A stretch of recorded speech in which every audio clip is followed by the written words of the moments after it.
Falemos da brisa. Da nossa história de Portugal e escreveu para crianças e foi, acima de tudo, conhecida por isso e pelo trabalho que ela foi desenvolvendo. Uma obra notável. Exatamente. E pelo trabalho que ela foi desenvolvendo em vários jornais e revistas também em que colaborou. E ela diz que para ela o mais difícil é escrever para adultos. Poesia, não é escrever para adultos, é escrever poesia, neste caso poesia para adultos, que tem que tudo ser muito mais... São raros os autores que tocam todos os instrumentos, não é? É verdade. Que escrevem prosa, que escrevem poesia, que escrevem contos, que se aventuram a escrever depois um romance de grande fogo, que escrevem para adultos, que escrevem para crianças, não é? E escrevem todos muito bem. Quer dizer, ela escreve muito bem e os que se aventuram a fazer isso são autores que de facto são mesmo muito bons. E sobretudo que não sejam plagiadores como esse notável autor brasileiro que está pelo nome de Paulo Coelho. Exatamente. Que se vai... Eu disse isso. Disseste. Disseste. Quero escutar o poema da Alice Vieira. Então, para chegar a ti, mordi as palavras que morriam, muito para lá das bocas que as murmuravam, e repetidamente me diziam que aquele não era o caminho certo. Nunca soube exatamente o que seria um caminho certo, talvez por nunca ter encontrado a chave de nenhum, ou um mapa com a rota a tracejado, ou um horário de comboios, de quando eles paravam em todos os apiadeiros e ainda havia automotoras. E quando as pessoas entravam, todas se cumprimentavam como se fossem da família e mandavam recados para quem tinha ficado em casa. Ouço ainda a minha voz perguntar qual será então o caminho certo. Só que todas as possíveis respostas se perderam noutros ouvidos, talvez mais necessitados do que os meus, que continuavam a não receber outros sons, que não fossem o rumor das breves noites de fevereiro, em que prometíamos nunca mais amar ninguém depois de nós. E nós éramos apenas um rasto magnífico e sereno que os outros largavam no meio dos escombros, com a única obrigação de os recolhermos e por eles sermos eternamente felizes. Essa já devias saber, uma expressão em desuso, dizes fechando os olhos cada vez mais perdidos de mim. É uma maneira belíssima de começarmos hoje esta nossa conversa, uma confissão amorosa, profunda e tão direta, tão simples, como o amor devia ser, não é? Descomplicando o amor. É belíssimo esse poema da Alice Vieira. Eu, em contrapartida, trouxe algo bem mais demolidor. Não é. Ela falava das automotoras. Sim. Neste tempo já havia comboios, há bastante tempo. O comboio era um elemento fundamental que unia as cidades e atravessava continentes. Mas como vivemos numa época de... O suborno sempre existiu, desde tempos longínquos, mas vivemos de facto num tempo em que o suborno é o prato do dia. Então o Mayakovsky escreveu dois poemas belíssimos no Dialbar do século XX. O primeiro é um hino ao suborno e o segundo é a atitude atenta aos subornados. Ele que foi um suicida e que posteriormente à Revolução Russa sofreu, como muitos outros, de algum desencanto e... É desilusão, não é? E grande desilusão. Viemos e humildemente te elogiamos, suborno querido, todos nós, desde o miúdo porteiro ao que anda de ouro vestido. Todos os que a nossa mão ousam com censuras seguir com os olhos, nós, como aqueles que sonham em vão, puniremos quais canalhas por inveja.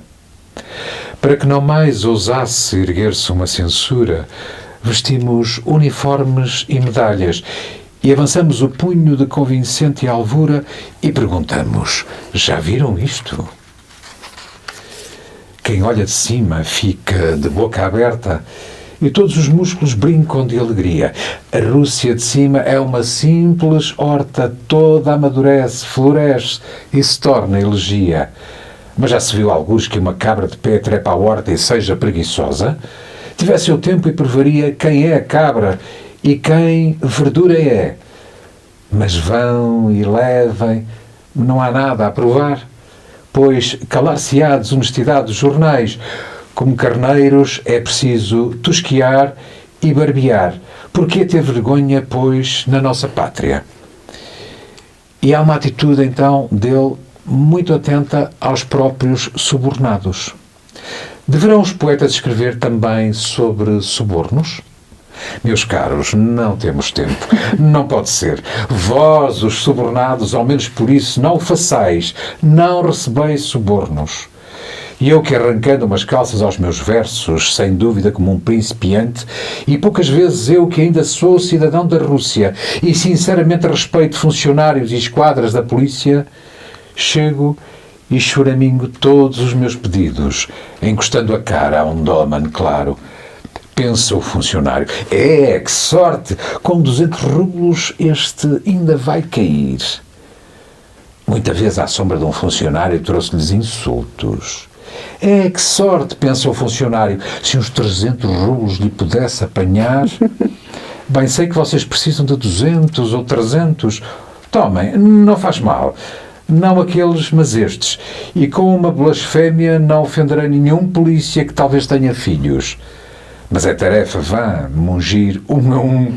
São anos seguidos de trabalho.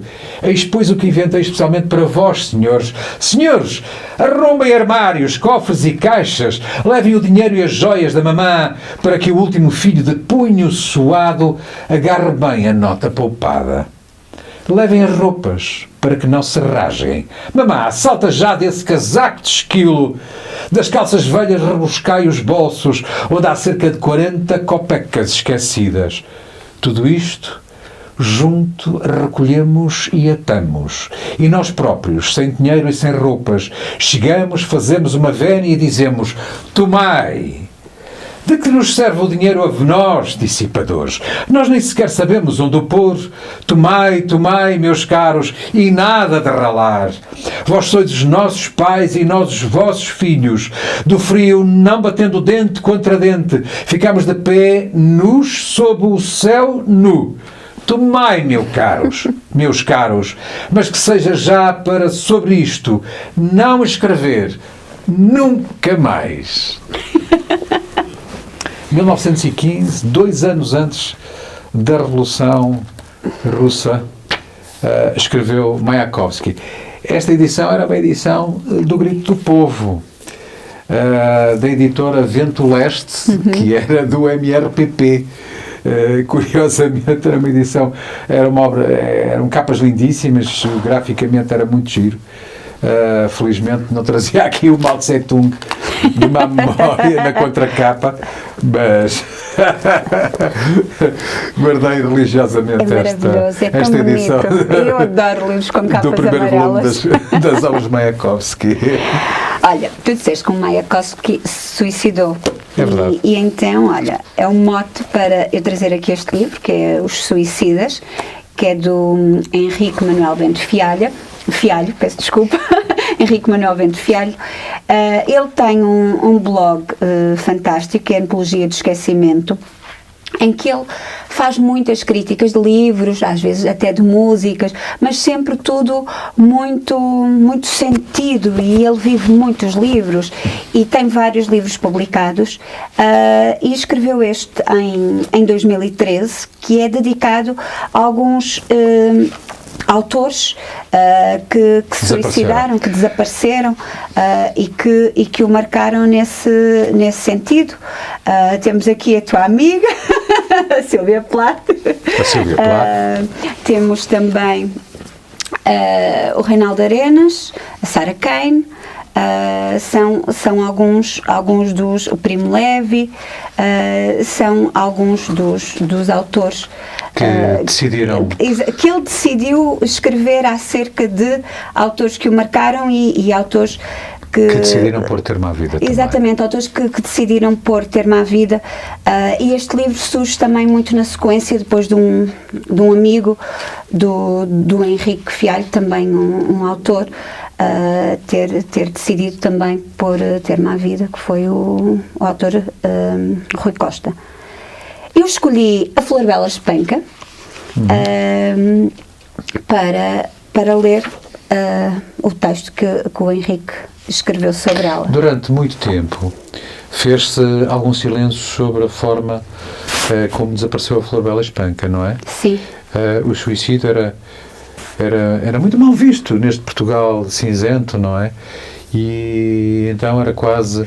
Era mesmo tabu comentar esse desaparecimento da Flor Bela, tendo tido ela necessidade de pôr termo àquele sofrimento, sobretudo depois da morte do irmão, do Apeles, que a marcou muito. No Rio Tejo, que a marcou imenso, e de um último relacionamento completamente falhado. E do facto de não conseguir ter filhos também alguns abortos à mistura, isso tudo foi perturbando e levaram ao suicídio. Olha, agora, em Matosinhos, que ela estava cá a viver na altura.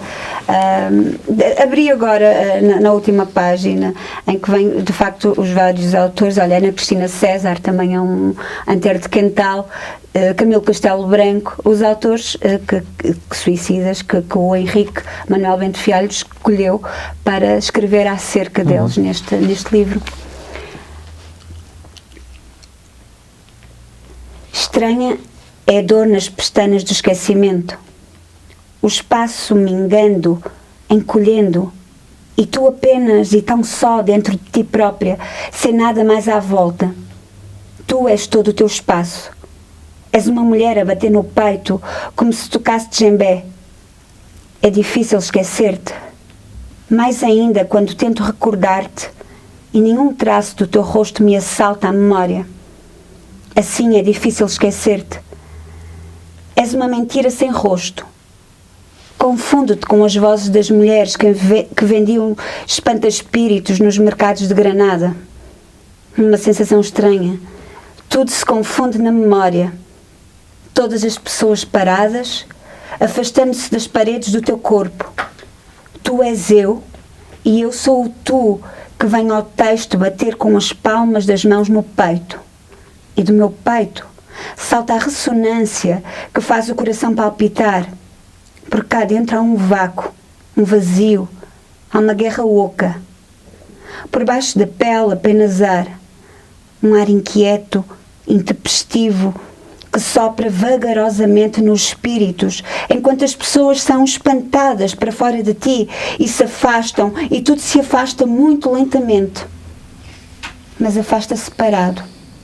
Porque o teu corpo é todo o espaço que resta à tua volta e de ti saltam figuras fantasmagóricas de gente, situações, pessoas, pensamentos e sentimentos colecionados para dentro de uma caixa que descobres vazia, absolutamente vazia.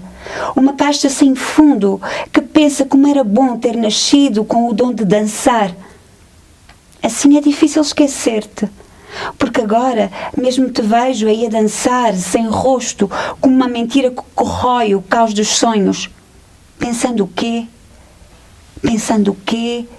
Pensando-te nas vibrações de uma guitarra, pensando que deveria ter apanhado cada uma das conchas que deu à costa com a tua voz escondida lá dentro. É possível que depois da paz todas as guerras ganhem o sentido das giestas. É possível que a usurpação da palavra, o plágio, a inspiração, tornem inúteis a ressonância. É possível que a repercussão do teu peito nas macieiras traga aos desejos alguma utilidade. É possível que alguém encontre algures no teu vazio a matéria com que preencherá os vasos da sua vida e daí produza em série, belíssimas esculturas para adornar salas de espera para doentes terminais. conchas com vozes escondidas lá dentro. Ora, aí tens. Não saber escrever na primeira pessoa do plural é um excelente pretexto para não me meter a escrever uma tese. Prefiro caminhar despercebidamente nas sensações estranhas do vento e da lua, com os metais a servirem-me de banda sonora às tantas da madrugada. Prefiro prefaciar cada um dos meus dias com a consciência absolutamente limpa dos homens que batem nos peitos como se tocassem de djembé. Prefiro a vida do pescador que se levanta quando a neblina dorme ajeitada sobre a terra para se chegar às bordas do oceano e fazer de cada uma das rochas que pisa a maciez de uma existência, só para apanhar conchas com vozes escondidas lá dentro. Bonito. Imagino-me, Cláudia, assim numa tarde morna, de um outono tranquilo, a vaguear pelo areal de Matosinhos. Sim. Longe dos olhares das multidões frenéticas que pululam por ali noutros dias do ano, e pegar numa concha que desce à areia, não é? Que desce à praia, e descobrir nela um sussurro, um eco da Florbela Espanca. É impressionante esse termo, vazia, não é? É como vazio devia estar muitas vezes o coração dela. Não que não quisesse preencher constantemente. Talvez essa ânsia de preenchimento do seu coração tão magoado, tão sofrido. E a eterna insatisfação. Estou a lembrar-me também de um livro soberbo da Agostina Bessa Luís, sobre a Florbela. Não me recordo o título, creio que é Florbela, e depois já há um subtítulo qualquer, não sei se esse livro ainda se encontra. Andam a fazer uma reedição das obras dela, mas não sei se esse será um desses. Mas é um livro importante sobre a Florbela. E a Florbela marcou o seu tempo. Uma mulher muito à frente, e eu acho que foi por isso também que ela não se encaixou. Ela era muito à frente daqueles padrões comuns da mulher que devia ficar em casa à espera do marido e dedicar-se ao lar. Ela tinha a escrita como paixão. É o seu refúgio, talvez. Sim. E o modo como ela escrevia também muito sem pudores. Ela tinha simultaneamente uma sede de autonomia, mas acabou por se ir submetendo aos homens com quem viveu. Criou uma dependência. E uma dependência. Era a dependência era afetiva, era emocional, era uma dependência muito forte. Não sei se algum deles a terá compreendido e a terá ajudado nesse sentido. Por outro lado, o temperamento dela, extremamente depressivo, não deveria ser muito fácil com que lidar no dia-a-dia. Talvez mereça uma análise bem mais profunda do que aquele filme que passou por nós há alguns anos, Sim. há escassos anos, deixou transparecer. Isto tudo a propósito dos suicidas. Eu gostava que tu fosse este livrinho, que tem uma capa deliciosa também. Também é amarela, para combinar com o teu. Aqui esta parte. Este livrinho é a antologia da CAV. É tão bonito isso. Surgiu em 2013 para comemorar os 25 anos das noites de poesia no Pinguim Café. Muito bem. Agora, se fizermos... Não orquestra. Só Pinguim Café. Pinguim Café. Não era o pinguim do Simon Jeffers. Não. Pinguim Café no Porto. Agora, feitas as contas, 2018 já faz os 30 anos das noites do Pinguim Café. Essas noites começaram com Joaquim Castro Caldas, poeta, um grande leitor de poesia, e nós já falamos sobre ele aqui neste programa, já falamos sobre estas noites de poesia, e falamos também que este senhor, com as suas noites de poesia, influenciou muitos jovens, que na altura, alguns teriam 16, 17, 18 anos, que aos poucos começaram a espalhar a palavra e começaram a entrar num ambiente diferente da vida deles. E foi inspiração para muitos deles se tornarem Vozes ativas vozes também, ativas. não é? Não só dizendo, mas até escrevendo. Exatamente, e vou-te citar alguns dos autores que estão aqui, como o Walter Ugumem, o Vasco Gato, o Rui Lage, o Rui Costa, a Filipa Leal também, o Jorge Reis Sá, são alguns dos nomes dos frequentadores destas tertúlias. Segundas-feiras. Exatamente, que continuam, e nós já referimos isso também, continuam agora com o Rui Spranger, que é ator e que todas as segundas-feiras, religiosamente, às vezes com os seus escudeiros, como o Rui Paulinho David, como o Isaac, são alguns dos seus fiéis escudeiros, entre outros, que agora não estou a citar, continuam e mantêm essas noites. Eu vou ler dois poemas, um de Joaquim Castro Caldas e depois outro do Rui Spranger, para lhes fazer. E eu depois irei ler. Tu vais ler outro nome que eu não disse, mas que fica para ti, que também era um dos frequentadores dessas noites. Que está aqui o nome Muito dele, bem. mas eu não disse de propósito.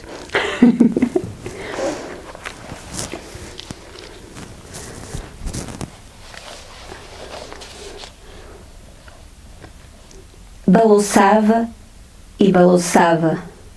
Lembro-me de um fio de ouro ao pescoço. Eu era ainda muito criança e, acordado, sonhava. Estava nu, deitado num leito de madeira atado ao cais por um Cristo de marfim abençoado. Mas como se me levassem numa barca. Acordava e adormecia, e acordava e adormecia. Acordava. Os soldados brincavam no passo a remos como à espada. O aposento era negro. Pela porta, meio aberta, só via entrar muita luz, branca, azul, cinzenta, imensa, intensa. Eu balouçava. E a janela da varanda escancarada, um vento muito suave, mas cortante, como se me rasgassem os olhos no rosto, como se preparassem um molde para uma máscara, uma armadura para amadurecer o corpo. E balouçava, balouçava. E eu via lá fora, de longe em longe, o mar, outras barcas a partir e a chegar, um grito: Viva el Rei! Viva el Rei! E outra vez o mar. Dir-se-ia que eu flutuava, abandonado numa barca, só, mas consolado, protegido, aqui e ali, de uma vaga mais alta, e o lençol a agitar-se, o lençol a içar-se como uma bandeira, um fio de sangue fino, muito bem desenhado na dobra. Eu era muito criança e, acordado, sonhava. De vez em quando, uma mão serena tocava-me e fugia. Talvez minha mãe, talvez uma aia, talvez uma sombra, talvez uma croa, talvez uma pátria, talvez uma ama. E então outro grito, aqui, del Rei, aqui del Rei, aqui del Rei. Mesmo agora, um cavalo relinchava e o galgo latia, mas o mar, sempre o mar, e barcas a partir e a chegar, o sono, o sonho, uma armada inteira a sangrar no lençol, a barca a ir ao fundo e a mão serena a apertar-me com mais força, toda a força, e eu fugir. Não me lembro de mais nada. Eu sonhava. Os gritos de repente, uma multidão, e o mar, e a luz imensa, os gritos das aves por terra contra o metal, uma espada no leito de madeira deitada a sangrar, devagar. O Cristo de marfim amaldiçoado a ceder, a coroa a flutuar, e eu a balouçar e a balouçar. Desta vez nada me conseguia acordar, nem o mar, nem a mão, e não me lembro de mais nada, só do mar. Balouçava e balouçava. Eu era ainda muito criança. Não me lembro de mais nada. Uma memória a Dom Sebastião. bocadinho sem fogo, sabes? Não fui eu que li. Eu não disse o título de propósito, que era para dar asas à imaginação. Queres falar um bocadinho do autor? Do Joaquim de Castro Caldas. Agora fiquei sem fogo. O Joaquim Castro Caldas, eu conhecia também nessas noites de pinguim, eu não frequentava assim tanto quanto isso, fui lá algumas vezes, já mais no fim da carreira dele, pode-se assim dizer, mas ele tinha uma presença muito forte, e ele era... A sua voz contagiava toda a gente, além de ler maravilhosamente bem, tinha uma presença e uma personalidade muito, muito forte. Mas lembro-me, as memórias que eu tenho dele são sempre contadas por outros. Ele gostava tanto de escrever, e às vezes, como não conseguia publicar os seus próprios livros, porque às vezes não é possível os editores publicarem quando querem, ele muitas vezes imprimia os seus poemas, ia a uma gráfica de conhecidos meus, ia lá imprimir e fazia os seus livrinhos e andava a distribuir aos seus amigos. Eu acho isso tão bonito, essa paixão pela escrita e o dar. Ele dava os seus poemas. Esses livros hoje em dia são um achado. São uma relíquia, para alguém como nós, quer dizer. Para alguém como nós. Para alguém como nós. Exatamente. Porque para o comum dos mortais são provavelmente uma peça a descartar. Aqui uma fotografia do Joaquim. Sim, o André, o nosso querido André, vai depois fazer um close-up, é assim que se diz, talvez, do Joaquim Castro Caldas. Por acaso é lindíssima essa foto. É muito bonita. Olha, e os livros como nós? Olha, outra também muito bonita, e o Joaquim aqui a ler. No Pinguim, precisamente. No Pinguim também, as paredes de granito, isto é na cave do Pinguim. Aquelas paredes na cripta. Na cripta. Bom, era um iconoclasta, enfim, noite adentro. Sim. O Joaquim transformava-se. Ele era um homem da noite. Numa pessoa muito assertiva e algo incómoda por vezes. Sim. O que lhe ficava muito bem. Mas ias ler uma outra. Ele é do Rui outra personagem. Fazer uma homenagem. Houve outras pessoas que dinamizaram também estas noites de pinguim durante algum tempo, como o Pedro Lamares e o próprio Isaac. O Rui Spranger é o que continuou toda esta empreitada, e ainda lá está, e continua ele também a influenciar, e não só portugueses, mas também muitas vezes aqueles alunos do Erasmus que vão parando por lá, e muitas vezes é engraçado ouvir poesia noutras línguas, como por exemplo em russo ou em italiano. Sim, porque cada língua tem a sua musicalidade e o seu ritmo próprio, e portanto... E o Rui Spranger também escreve. É tarde, rapaz. A vida foi vivida como se pôde, de alegria em tristeza, de amor em solidão, de euforia em desespero. Muitos foram os labirintos, muitas foram as saídas, poucas as certas. Mas pouco importa, rapaz. Há sempre outros labirintos onde nos perdemos, outras saídas onde nos encontrarmos, onde morrermos. A aventura da vida é de cada vez renascermos. É ser outra vez cedo, rapaz. Spranger. Rui Spranger. Ou Stranger in the Night. Stranger in the Night. Prefiro este Spranger ao outro que cantava o Stranger in the Night. Não, a voz era... Aliás, diziam que era The Voice. The Voice. Mas depois aquela ligaçãozinha dele à máfia. E um dia deste eu vou trazer um livro que, curiosamente, alguém citou recentemente num programa de televisão. Que é um livro que tem uma edição portuguesa com uns bons 20 anos e que se chama A Máfia Senta-se à Mesa.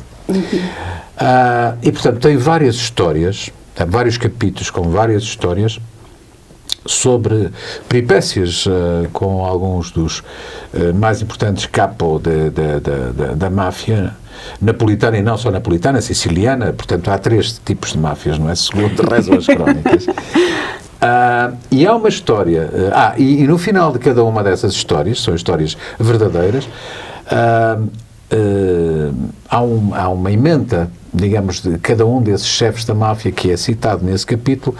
Há uma emenda solene, que era utilizada em família, nas festas, nos momentos mais solenes e mais cruciais da sua existência. Alguns tinham uma existência mais breve do que outros até conseguiam, apesar da vida atribulada, ter uma existência bastante mais longa.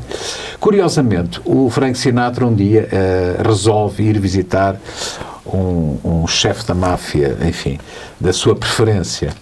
Havia uma ligaçãozinha já e tal.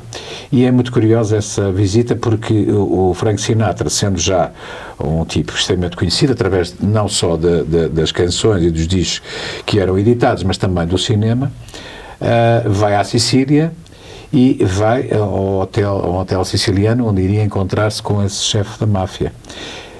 Esperou horas e horas. Ele, Frank Sinatra, Frank Sinistro, espera horas e horas e horas e horas, e entretanto lá chegam os sequazes do chefe siciliano, que o tratam displicentemente e depois acabam por aprazar um encontro no dia seguinte, apenas no dia seguinte, uma ida ao covil da máfia. E ele lá vai e é recebido como qualquer outra pessoa, extraordinariamente quase despojada de protagonismo, etc.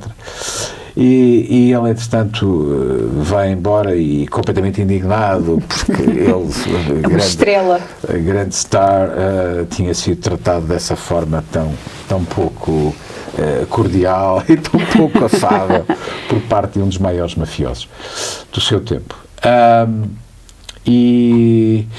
Mas eu agora queria tratar de outro assunto bem menos mafioso, que é também esta edição absolutamente maravilhosa, e tanto tempo que já passou, desde o desaparecimento do Paulo Abrunhosa. Este livro é um livro póstumo, foi a reunião de muitos dos seus escritos, muita da sua poesia. Ele que era um visitante assíduo do Pinguim Café aqui no Porto. E eu trouxe... E que partiu cedo demais, não é? Partiu muito cedo. Este livro é de 2000 ou 2001, creio. Da saudosa quase. E, portanto, o que é inacreditável é que o Paulo partiu quase há 20 anos. Meu Deus. Eu vou ler do Paulo Abrunhosa este Sobretudo às Madames. Comprei no Egito uma espécie de apito que incutia fobia a quem o ouvia. Era bem mais castiço que o relógio suíço que um dia encontrei no vale do Transquei e que, em vez de dar horas, gritava às senhoras, sobretudo às madames, palavras infames.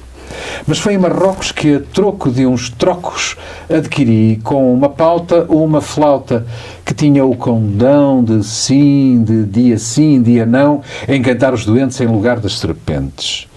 Isso na Nigéria, fiquei na miséria, foi porque investi num sagui que me disse que a tia de quem dependia era prima da rainha de Omã. Parente afastado, um relo escunhado de um tal Mohamed, um skinhead do Senegal, o macaco afinal não valia 1 centavo. Deixou-me sem chavo e deu-me cabo da ideia de ir a uma aldeia dos Camarões em busca de anões, uns pigmeus, porque em nós, europeus, caucasianos, há anos e anos que pagamos fortunas. Perdido nas dunas do deserto da Líbia, agarrei-me a uma tíbia de uma africana nativa do Ghana que vendia colares aos malabares e botões coloridos de vários sortidos, sobretudo os de punho que eles usam em junho sem parcimónia na cerimónia de iniciação a uma vida de cão. E se não fosse um bruxo, tirar de dentro do bucho de um pobre camelo um pó amarelo, fazer um feitiço e dar-me sumiço lá do deserto, o meu destino era certo. Morto de sede e preso a uma rede de berberes infiéis, traficantes de anéis, não tinha ido para Angola à cata da esmola que permitiu remar a Dio e daí ir para Dili, de onde vim para o Porto, ainda meio absorto, com o que ouvira de um puto, numa escala em Maputo. Buana, aqui em Moçambique, por favor, fique, Palmas. Era delicioso este Paula Brunhosa. Nós vamos regressar a este... Temos mesmo que regressar. A este livro maravilhoso, maravilhoso, porque há aqui poemas, nomeadamente o autobiográfico, que eu já li em público algumas vezes, quanto mais não fosse pela homenagem profundamente sentida que ao foi Paulo, feita. e que é um poema autobiográfico intitulado exatamente Eu. Regressaremos ao Diário de um Dromedário num destes dias. O Diário de um Dromedário foi editado pelas saudosas Quasi.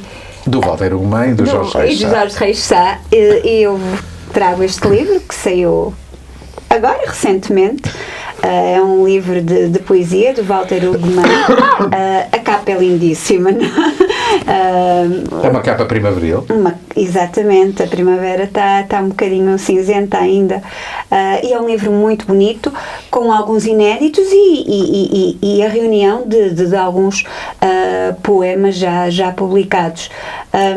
Olha, eu escolhi aqui um que ele dedicou ao Pedro Lamares. E foi um poema que me prendeu a este livro. Eu não gosto de ler os livros de poesia de uma ponta à outra. Eu vou abrindo e vou descobrindo.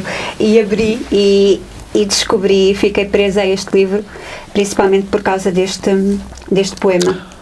Um livro de poesia muitas vezes tem que ser tocado como aquilo que nós há muitos anos atrás entendíamos, sobretudo em determinados hotéis. Havia dias na semana em que o chefe de sala trazia um carrinho de chá, que era ou antes uma versão de um carrinho de chá, mas uma versão bem mais latagona, não é? Com aquilo que ele chamava os acepipes variados. Há um tema em francês que é muito fino, muito delicado, que são hors d'oeuvre. Então o livro de poesia tem que ser um pouco visto como os hors d'oeuvre, não é? Pica aqui, pica acolá. Sim. E não deve ser, não deve. Cada um faz o que muito bem entender, até pode virar pernas para o ar ou arrancar as páginas, quer dizer, arrancar as folhas, mais propriamente. Ou acarinhá-lo. Aí não é folhear, como muita gente diz, aí é desfolhar. Desfolhar mesmo. É uma boa imagem.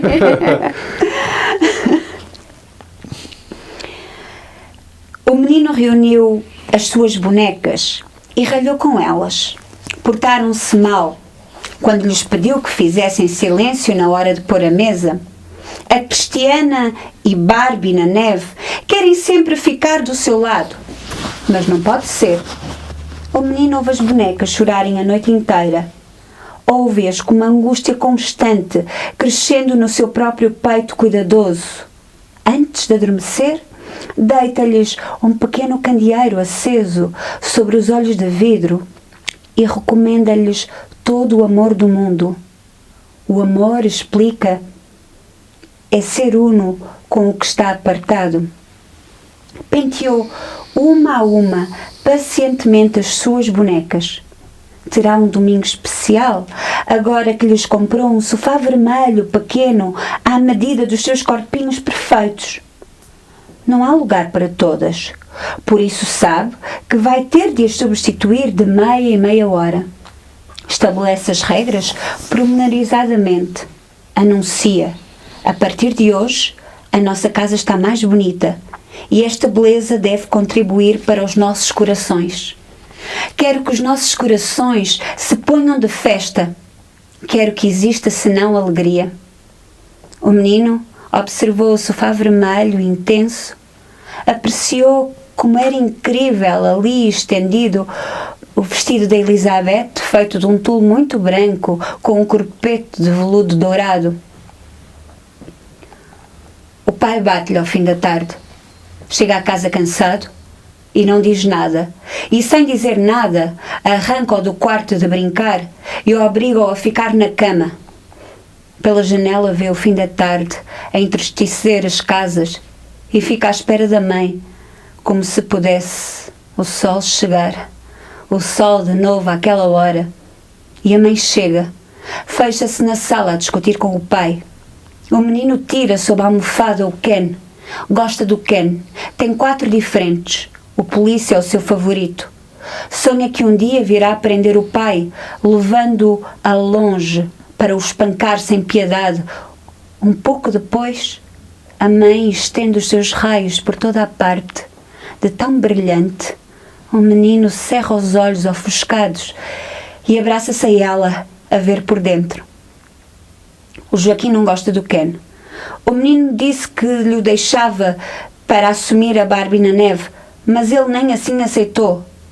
O menino não o obrigaria a ser a Barbie e não se importava nada de fazer esse papel, mas o Joaquim estava irredutível.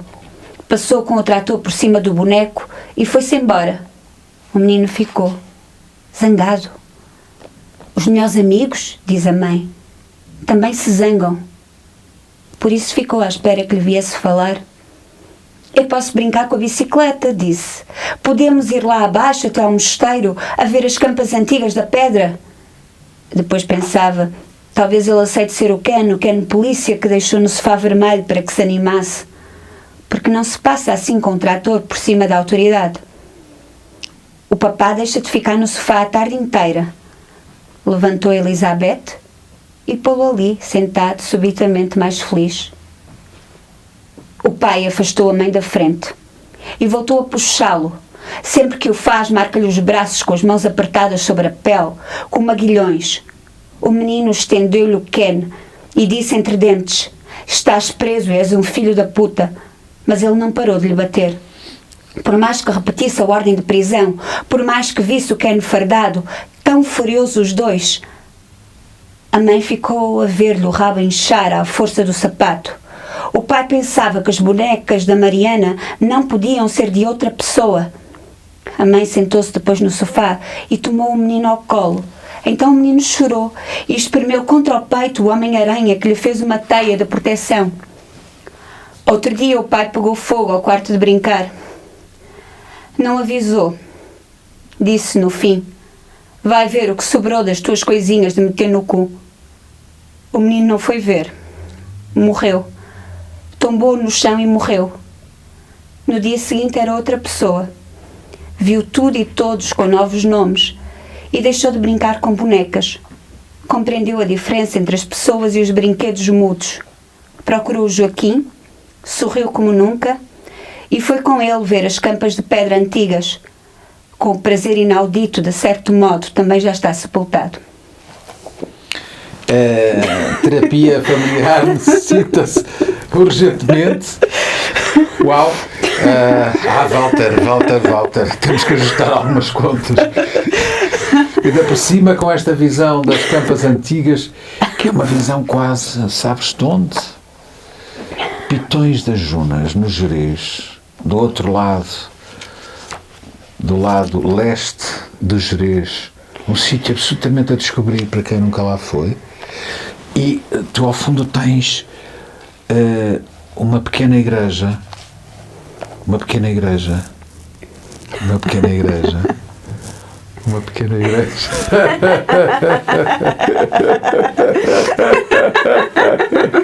Uma pequena igreja românica, e há um cemitério adjacente a essa igreja que se avista do cimo, e é um cemitério não mais recente, obviamente, não é? Não se sepultava propriamente no sítio onde essas campas existem, mas são as campas dos monges que habitavam aquele mosteiro contíguo a essa igreja. E é um sítio mágico, não é? Então estou nesse poema, quando falas das campas de pedra lá ao fundo, Reportas-te a esse sítio. Lembrei-me de Pitões das Junas. Sim. Walter. Vamos Isso não ajustar se faz. contas, Walter. Isso não se faz. Eu escolhi outro que ele dedicou a Eduardo Chiotte. Poema de maldição e desamor de Mariana para o Marquês. Ai, a Mariana, eu qualquer dia hei de trazer as cartas de Mariana Alcoforado. Ui, vamos chorar, baba e ranho. Não se faz, não se faz. Pobre Mariana. Mariana Alcoforado sentava-se à janela do convento e maldizia a sorte com palavras feias. Repetia vezes sem conta os desaforos e suspirava. Era quase certo que pensava no Marquês, que levianamente a deixara de coração aberto. Mariana Alcoforado murmurava: roubaste-me o coração, sem alibi. Queria dizer que o Mafaldo, que o malvado Marquês, lhe tomara a vida, sem bom argumento. Talvez por isso picava bonecos com cara de homem e queimava-os no forno onde fazia os assados. No seu íntimo, julgava que só teria descanso ou facilmente largaria o sol para anoitecer, quando lhe fossem dizer a alguém: caíra sem mais nada a cabeça ao Marquês. À noite, também, sem mais nada, Mariana levantava-se sonâmbula e convivia com os bonecos, beijando-os e sentindo-lhes o corpo nos dedos trêmulos. Depois eles, espantados, ardiam confusos, sem nunca acreditarem no ódio. Levavam a umidade dos seus lábios. Quase aprendiam a falar nos estalidos do fogo. Poderiam dizer que ela estava louca, ou porque o sofrimento seria perfeito. Poderiam haver-se apaixonado, também, desaparecendo, estivesse o paradeiro do Marquês assim encontrado.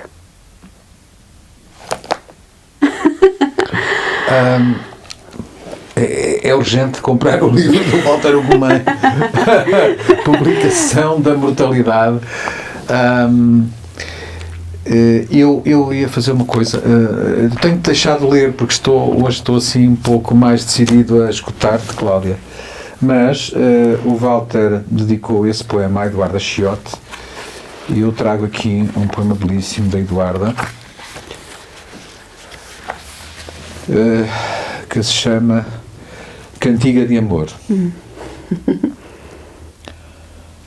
Ó rosa dos sete ventos, por sete ventos rodada, defende dos ladrões, dos espantos doidos, dos ventos e de mim também e dos meus ventos chorados.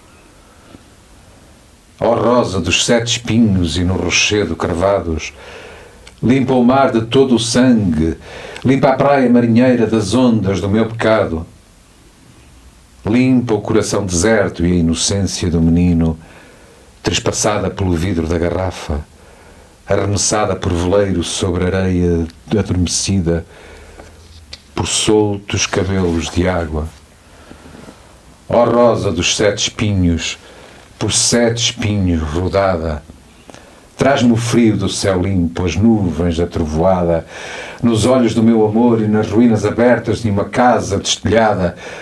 Ó rosa dos sete estrelos, por sete estrelos rodada, traz contigo todo o luto desta música inventada no seu boné de marujo ou no corpo não impresso de uma nota descuidada. Ó rosa dos sete estrelos, ó silêncio enevoado, leva contigo o poema, leva contigo a palavra, leva contigo o poeta numa pérola de neve e pela dor fustigada, ó rosa clara de morte, ó nome do meu amado. Ai, é tão bonito.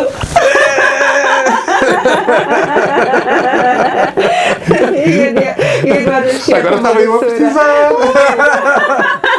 Eu disse que a esfreguidão ia ser às E agora, só para te contrariar, Podes bem, ótimo. vou ler mais um habitué do Pinguim Café, Boa. que já trouxemos aqui há umas semanitas atrás, mas que eu não me canso de promover, e ele não precisa de promoção.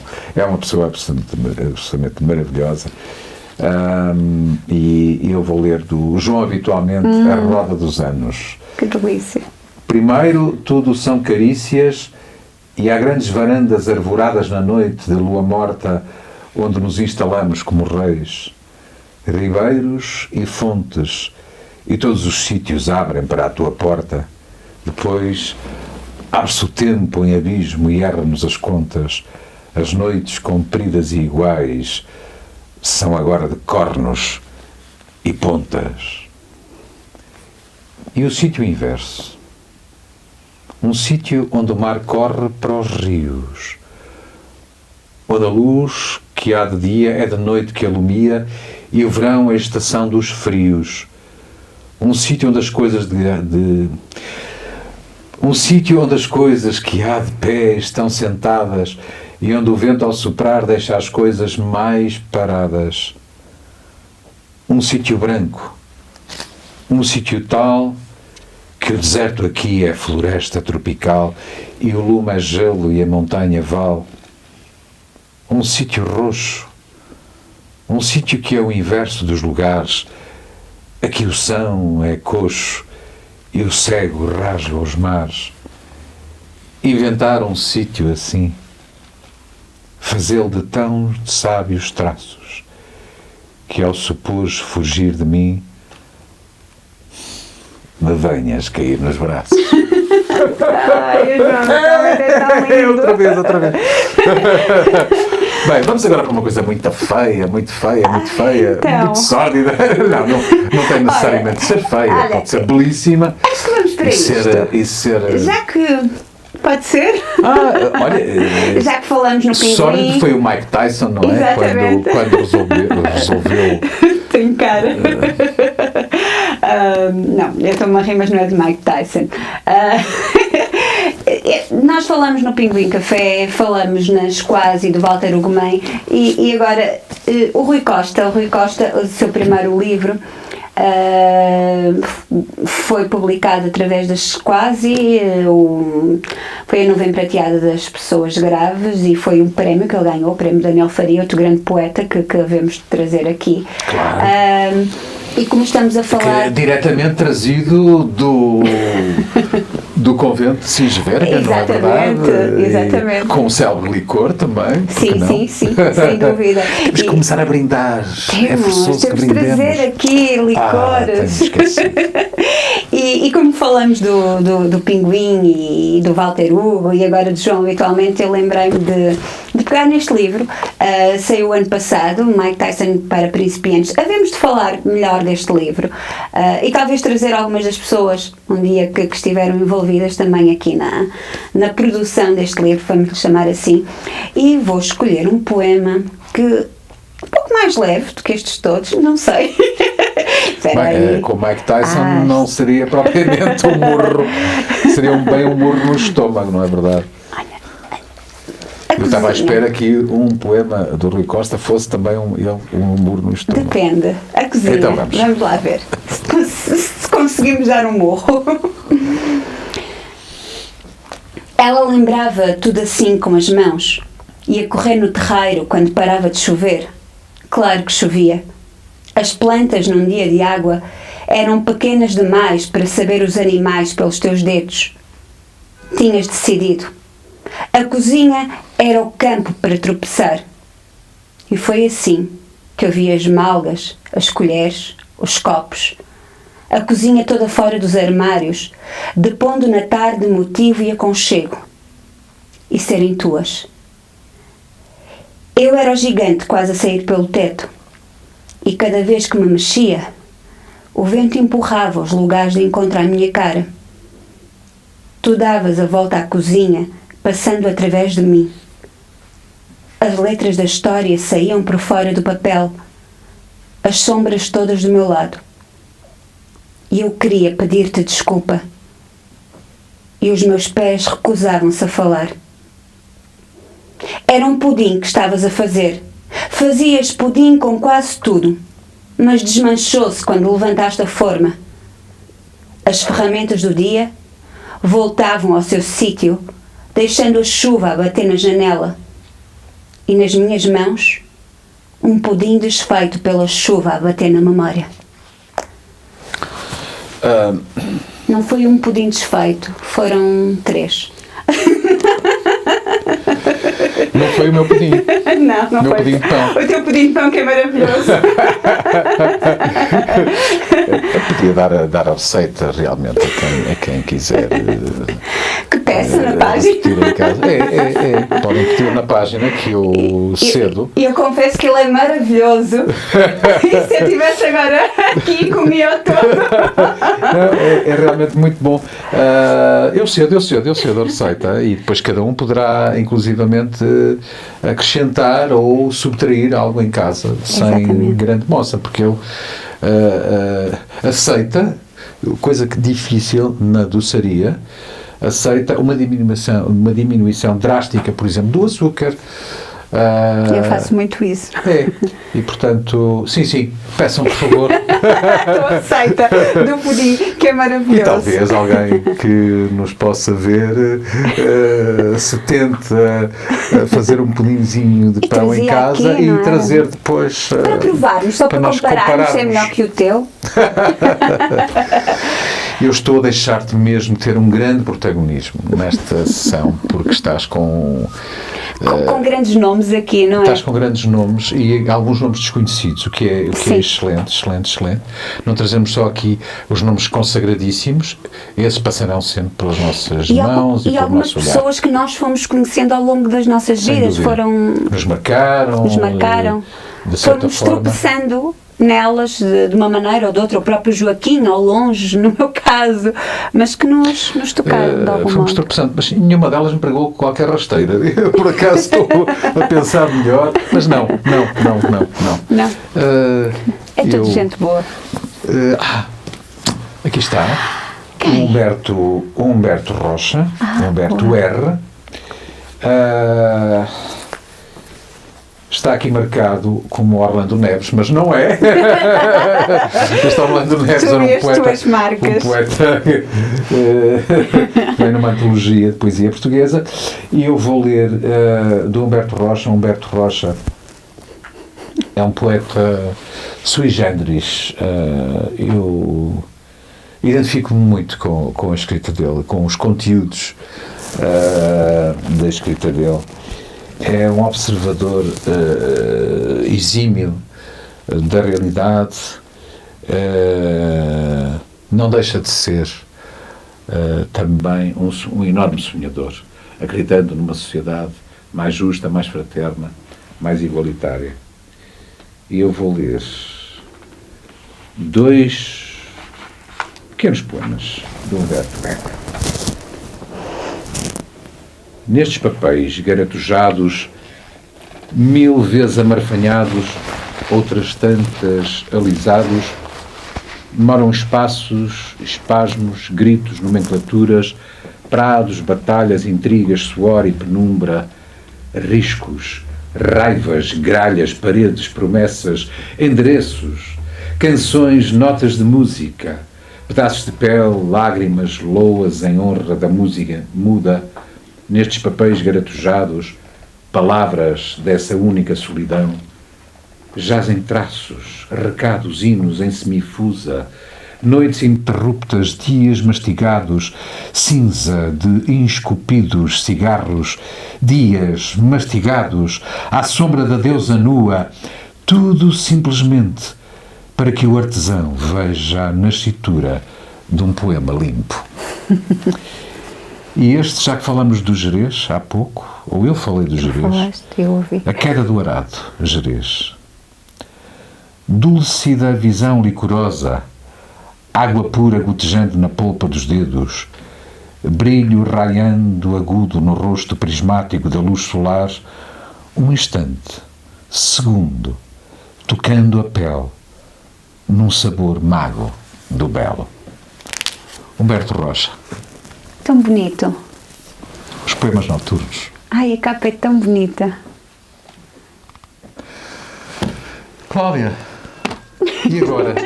E agora? Não há assim um poema. E agora, José? E agora?